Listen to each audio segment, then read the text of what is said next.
Bueno, bienvenidos al Evangelio, Teología y Vida este domingo, el tercero del tiempo del Adviento. Seguimos con la figura de Juan Bautista que ya nos acompañó la semana pasada. Les invito a que leamos el Evangelio el domingo y después podamos hacer una pequeña reflexión a partir de él.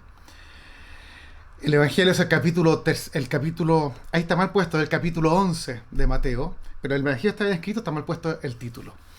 Dice lo siguiente el texto. Juan el Bautista oyó hablar en la cárcel de las obras de Cristo y mandó a dos de sus discípulos para preguntarle: ¿Eres tú el que ha de venir o debemos esperar a otro? Jesús le respondió: Vayan a contar a Juan lo que ustedes oyen y ven. Los ciegos ven y los paralíticos caminan. Los leprosos son purificados y los sordos oyen. Los muertos resucitan y la buena noticia es anunciada a los pobres. Y feliz aquel para quien yo no sea motivo de tropiezo. Mientras los enviados de Juan se retiraban, Jesús empezó a hablar de él a la multitud diciendo: ¿Qué fueron a ver al desierto? ¿Una caña agitada por el viento? ¿Qué fueron a ver? ¿Un hombre vestido con refinamiento? Los que se visten de esa manera viven en los palacios de los reyes. ¿Qué fueron a ver entonces? ¿Un profeta? Les aseguro que sí, y más que un profeta. Él es aquel de quien está escrito: Yo envío a mi mensajero delante de ti para prepararte el camino. Les aseguro que no ha nacido ningún hombre más grande que Juan el Bautista, y sin embargo el más pequeño en el reino de los cielos es más grande que él. Bien, la semana pasada terminamos escuchando, cuando se nos presentaba Juan Bautista en el bautismo del Jordán, terminamos escuchando a Juan Bautista con un anuncio que nos parece como casi violento. El de Juan comienza llamando raza de víbora a los fariseos y a los saduceos, y luego termina anunciando que vendrá un fuego que quemará todo el mal que pueda haber en nosotros. Nosotros sabemos que Dios no castiga, y obviamente el Evangelio es coherente con esa propuesta. Él no manda el mal sobre las personas, nunca. El mal sabemos que es consecuencia del pecado, el verdadero mal, no la enfermedad, aunque bíblicamente muchas veces sí, pero el mal verdadero que nos aflige a nosotros es consecuencia del pecado. Cuando la persona toma malas decisiones en su vida, malas opciones, cuando se aleja de Dios, lo que termina haciendo uno es haciéndose mal a sí mismo y a los demás que nos rodean. ¿Qué es lo que termina diciendo Juan Bautista el domingo pasado? Bueno, como aquel granjero que pesca el trigo, ¿cierto? Cristo vendrá con un tridente grande y tirará el trigo al aire para que el viento separe la paja del trigo. Y ese es el Espíritu Santo que eliminará todo aquello que de nosotros no produce vida. Y esto será quemado por el fuego de Dios. Los malvados serán eliminados del mundo, sí, pero no porque serán destruidos los malvados, sino porque cambiarán interiormente su corazón por esta acción del Espíritu Santo. Si en la tradición judía el que hacía el mal, el pecador, no tenía acceso al misterio de Dios, en Cristo sí tenemos acceso al misterio de Dios. Cristo nos invita a transformarnos todos por su gracia, por su Espíritu. El fuego de Dios a todos nos permite vivir como hijos e hijas de Dios. Así, la gran noticia era que el mundo será limpio, será limpiado de todo mal. La imagen que tenemos acá a mi costado es la imagen de Maqueronte. Maqueronte era al otro lado del Mar Muerto, en el lado jordano del Mar Muerto, era uno de los palacios que tenía, mandó a construir Herodes, y que para Herodes Antipas, era muy importante. Pasaba mucho tiempo acá, tenía una cárcel y hacía importantes fiestas. Aquí, en este lugar, estuvo preso Juan Bautista. Y era muy estratégico porque los otros palacios, los otros 6 palacios estaban al otro lado, al lado israelita, por decirlo así hoy día, al lado israelita del Mar Muerto. Este era el único que estaba al otro lado y pasaban aviso a través de este palacio. Iban prendiendo antorchas para avisarle al otro lado las cosas que iban sucediendo, etcétera. Bueno, Flavio Josefo dirá que Juan Bautista estaba preso en esta fortaleza de Maqueronte, no lo dice la Sagrada Escritura, pero sí Flavio Josefo, y dice que estaba aquí porque Herodes Antipas temía a la popularidad que tenía Juan. De alguna forma Juan era un peligro para él porque podía incitar a la revuelta de las masas. Esa es la explicación que da Flavio Josefo. Mateo da otra explicación. De aquí nos va a acompañar la figura de Juan Bautista, perdón, del dibujo de Caravaggio con la cabeza de Juan Bautista.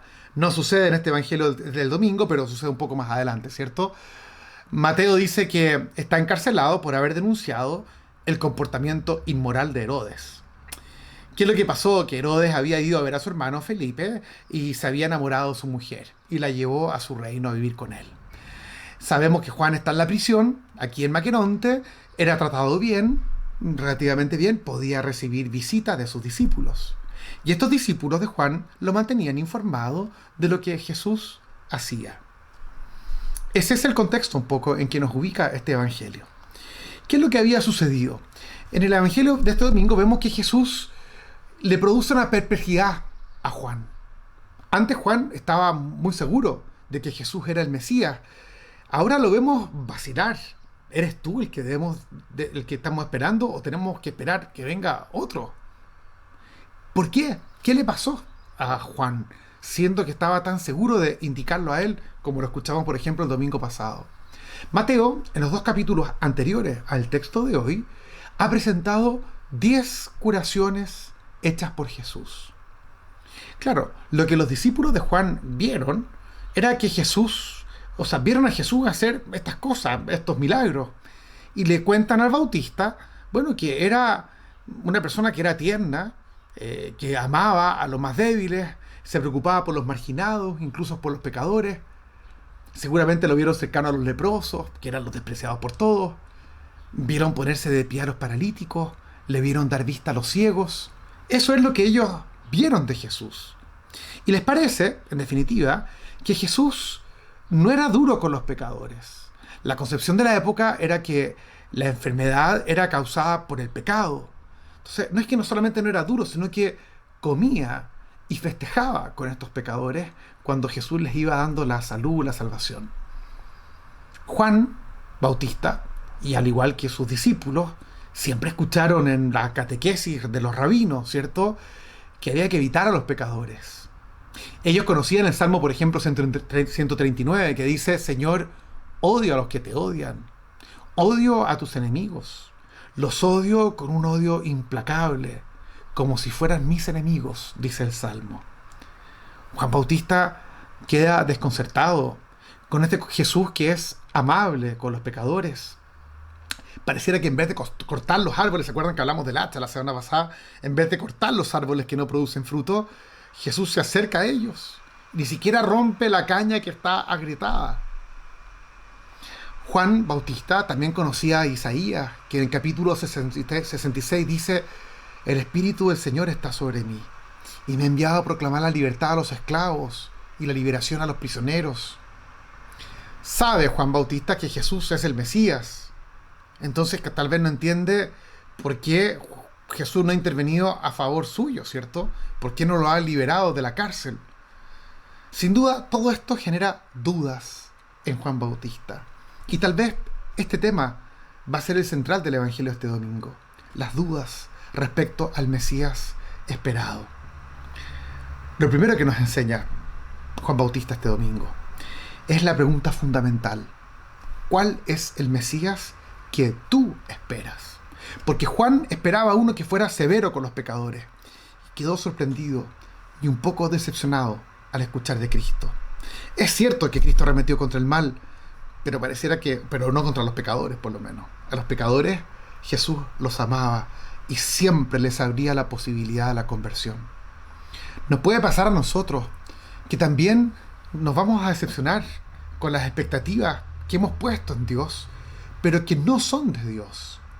Por ejemplo, si esperas un Mesías, como muchas veces nos pasa, que venga a resolver tus problemas con un milagro, que te sustituya a ti en lo que tú debes hacer, vas a quedar decepcionado.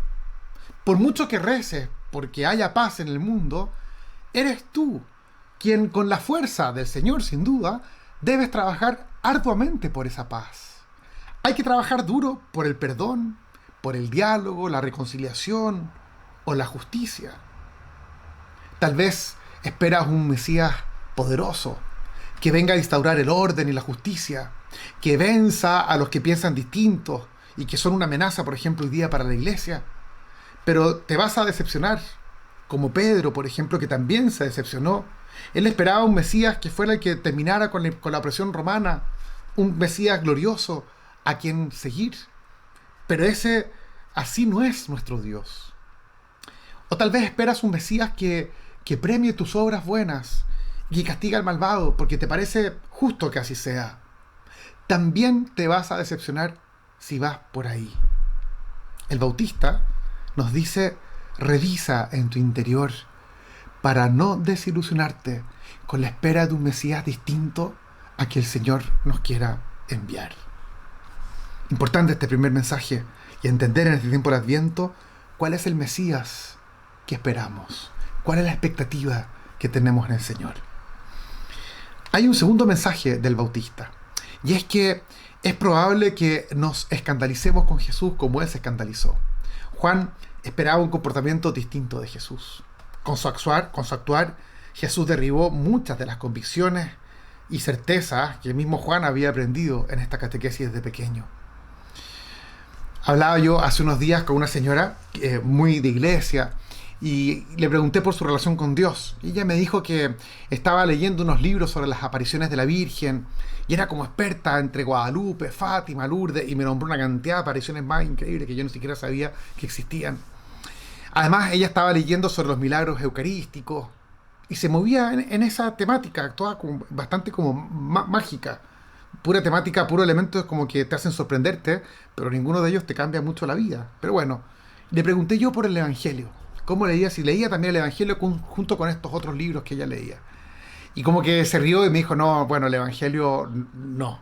Entre que no tenía tiempo y la verdad es que no tenía mucho interés por el Evangelio. Ella me dijo que como que le faltaba el Evangelio. Yo pensé, le falta como todo.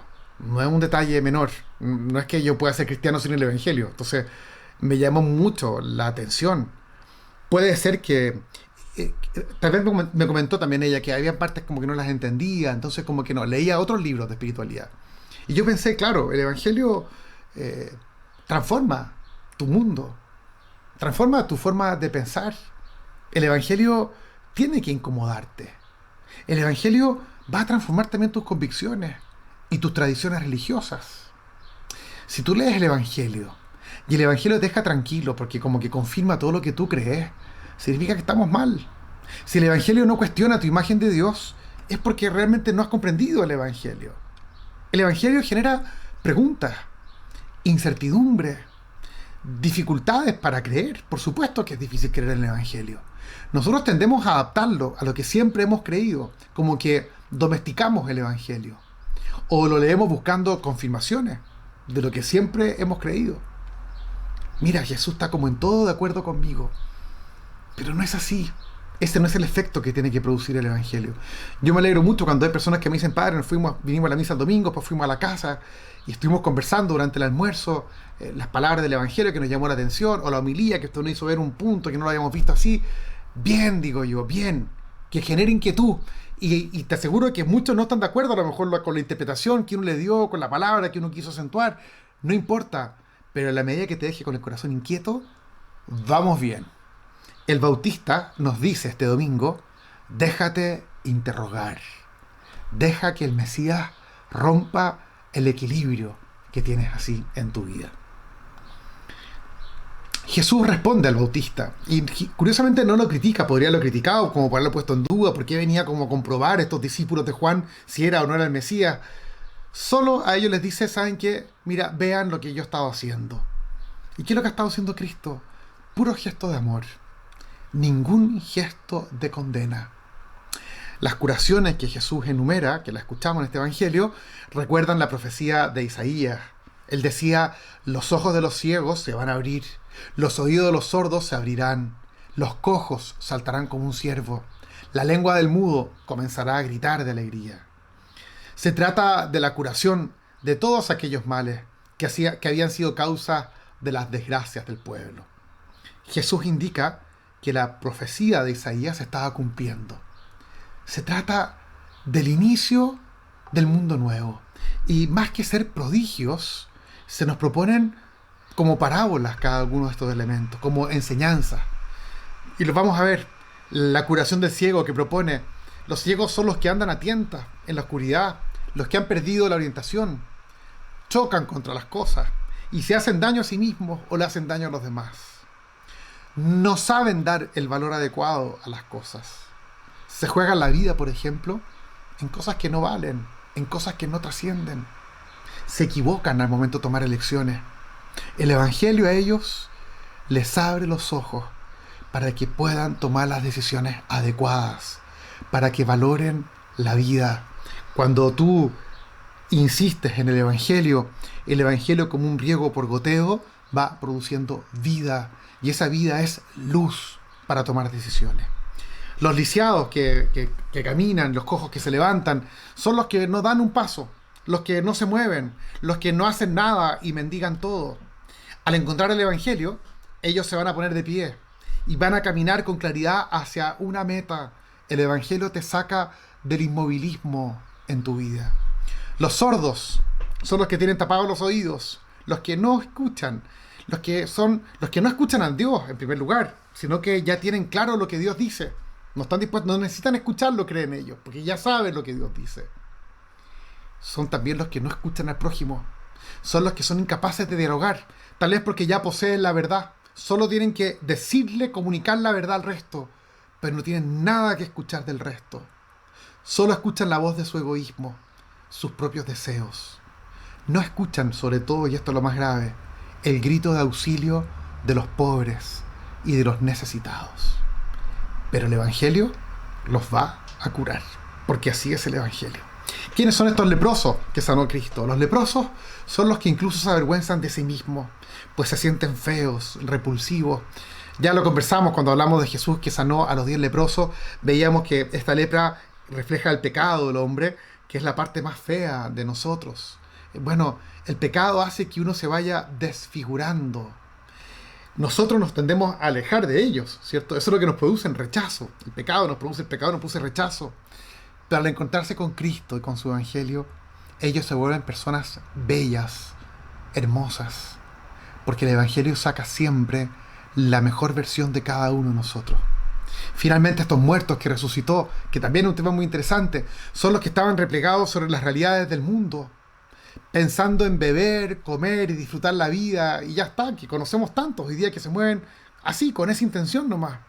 El Evangelio, en cambio, los abre, los introduce en una vida nueva, en la vida del Espíritu. El Evangelio les da la oportunidad de empezar a vivir como lo que son, hijos de Dios, una vida de paz, de benevolencia, de caridad. Los pobres, termina diciendo el Evangelio, esta profecía de Isaías, los pobres reciben la buena noticia. El que no tenía esperanza, escucha que para él también hay salvación, porque él es amado por Dios. Y esta es la noticia más bella de todas. Nosotros hemos hecho realidad estas profecías en nuestra vida, las hemos vivido. ¿El Evangelio nos ha abierto los ojos? ¿O seguimos viendo el dinero, la misma profesión que tenemos, la familia, las amistades, la política? En el fondo todo lo seguimos viendo como antes, con una mirada pagana o del mundo. ¿Escuchamos la llamada del que nos pide ayuda? ¿Nos movemos por la caridad o seguimos paralizados por nuestro egoísmo, aunque tengamos un sentido súper crítico del resto? ¿Nos movemos por los demás? ¿Hemos resucitado una vida nueva o seguimos viviendo como paganos? Todos estos elementos tienen que ver con nuestra vida. Jesús va a terminar diciendo: feliz el que no tropieza por mi causa. Es bonito porque es una bienaventuranza, es la 10ª bienaventuranza de Mateo, podríamos decirlo. Es el escándalo de la proclamación de un Dios que no castiga a nadie, que ama a todos y solo hace el bien. Le está diciendo al Bautista que no se sorprenda del amor de Dios, porque es siempre incondicional. Y eso es lo que tiene que esperar del Señor. Entonces Jesús, lejos de sentirse, por el Bautista, sentirse como ofendido por esta pregunta que le hace a los discípulos, comienza a alabarlo. Y es muy lindo. Jesús les pregunta si han salido a ver una caña sacudida por el viento. Se trata de las cañas que crecen a orillas del río Jordán y son el símbolo de la inconstancia, porque se doblan siempre en la dirección del viento. Juan no era así. Juan no era un oportunista que se adaptaba según le convenía, no. Él no se inclinó ante el poderoso de turno. Juan era coherente, recto. Nosotros sabemos que hoy día el Evangelio no está de moda y lo experimentamos. Y yo sé que tienen problemas ustedes con sus hijos, con sus nietos. Tienen problemas, dificultades para hablar del Evangelio. Seguro que escuchan de ellos que los tiempos han cambiado, que hay ciertos valores que ya no tienen importancia. Pero cuando uno está convencido de ciertas propuestas del Evangelio como valores fundamentales, hay que tener el valor de llevarlo a cabo. Aunque los que te rodean no compartan ni comprendan esta propuesta. El bautista es coherente hasta el final con lo que él cree. Para terminar, Jesús concluye diciendo que de los nacidos de mujer, nadie es como Juan Bautista, el más grande de todos. Pero es bonito porque nacido de mujer se refiere a nuestra vida biológica, ¿cierto? Pero el más pequeño en el reino de los cielos es mayor que él. ¿Y quiénes pertenecen al reino de los cielos? Nosotros, los que seguimos a Cristo. El más pequeño, pero que se ha introducido en esta vida nueva que el Señor nos propone, ya es del nivel de Juan hacia arriba. Es interesante porque la vida divina supera con creces nuestra vida biológica. Y esta vida divina se derrama sobre todos por igual. Juan es como el vértice entre el mundo viejo y el mundo nuevo. Se alcanzó a asomar al mundo nuevo. Y él, lo llamamos San Juan Bautista, el primero, ¿cierto?, de los santos, porque conoció a Cristo, y porque vivió por Cristo, y porque murió por Cristo. Nosotros somos parte más plenamente de ese mundo nuevo, y comprendemos lo que Juan intuía en Cristo. Nosotros ya lo comprendemos, tenemos la riqueza de los evangelios. Este domingo, Juan Bautista nos deja con su palabra, nos regala su vida, el testimonio de su vida, sus dudas, sus perplejidades, pero sobre todo nos regala una vida totalmente coherente con el Evangelio, con su propuesta, con lo que él creía. Y esto es un gran mensaje para nosotros.